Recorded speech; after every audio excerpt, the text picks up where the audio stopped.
We are in the kitchen this morning, and if you are recovering from the flu, we have a recipe that may help you feel better faster.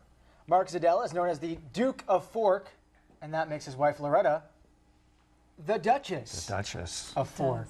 Good morning, guys. Good morning. So we are making miso soup. We are. What makes this so healthy? Miso is a soy paste. It's made from soybeans, and it's fermented. So it has a lot of healthy attributes to it, a lot of vitamins, a lot of minerals. If you have indigestion, it's loaded with probiotics, being that it's a fermented food. So this is wonderfulness in a pot, and it tastes good as well. And it's easy? That's right. Because I am not a good cook, so you guys have to keep me on track. Okay, where do we begin? We're going to show you. All right, so the first thing we're going to do is we want to get the miso going over here. So what I will do is put a little bit of hot water. The Duchess here is going to make our miso for us. We don't want to put the miso right in because being that it's a live type food, it has live cultures in it. Anything that gets heated too much is going to kill it. So boiling water, let it cool down a little bit. Let it cool down a little bit, exactly. Put this in, mix it in. We're going to mix it in eventually, okay. But what I want you to do first is start putting our vegetables in. Okay. And the beauty of miso soup is that you can put pretty much whatever you want into it. You get to pick the ingredients. You get to pick the ingredients. So if you want to start with, we've got some tofu cutlet here. That just goes right in. We'll give it a little extra heat. You can put the whole thing in. The whole thing in there. Just dump it all right in there. Got it. Yes, and now well most done. Japanese restaurants, you say, serve this to begin the meal with. Yes, they do, because it's very good for digestion. Some carrots. We have next. shredded. You can put those in. I brought some mushrooms along that you can put in there. Mushrooms, too, very, very healthy for you. We've got a little bit of seaweed snack from Trader Joe's. You can use any kind of a seaweed. And again, this is, Adam, it's all optional. So if you have something in your refrigerator that you prefer, you can always put it in there. What does seaweed taste like, real quick?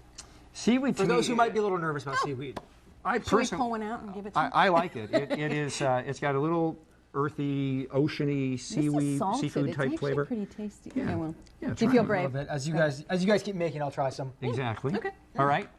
That's great. And then ginger. We'll put some fresh ginger in. You can use a microplane, just kind of this side. This side. Yep. How much do you put in usually? I usually put about a teaspoon in. It's good. But ginger also has an Nice. awful lot of healthful properties. Smartly done, Adam. Now, what I love about you guys is you were not always a cook, right? No, I was not. Should I whisk this Keep up? whisking that. No, Okay. I actually spent 37 years working for big corporations, and about 3.5 years ago decided that was plenty. The Duchess and I spoke about it, and I quit my job at Nationwide Insurance, and I enrolled in a culinary school out in Boulder, Colorado. How was that conversation? He said he was going to quit his Pretty job. fabulous. Well, let's see. Who would not want a live-in healthy chef? I ask you.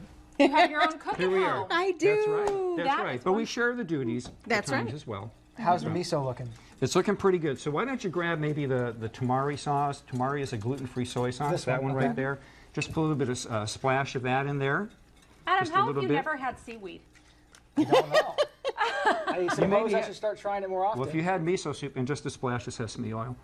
If you, There you go. if you, Smells delicious. you mentioned Doesn't you've it? been to some Asian restaurants, Japanese restaurants, they will normally serve this as a first course, and in Japan, it's very common to have it for breakfast as well. Grab Absolutely. your spoon and mix it up a little bit, then I'm going Okay. to give you some more work to do. Just slice those onions up a little bit. Here, I'll. You start cutting up. I actually want to All right, taste the okay. final product real quick. Well, we're almost there. So I have whisked 4 tablespoons of miso that you can get at any grocery store. So I've whisked that into some water, about a cup of hot We're going water. to put this right in That here. goes right in. in. That goes in. Nice. And what you'll see in there is as you mix that around a little bit, so give it another little stir. Okay, I'm going to try some. Okay. Can I try my? I got to try those. Oh, they're And to already. get the full recipe, as Adam recipe. Try checks this out, just log on to our website, myfox28.com, and click on GDC recipes. You can try right this back. We'll one. be right back.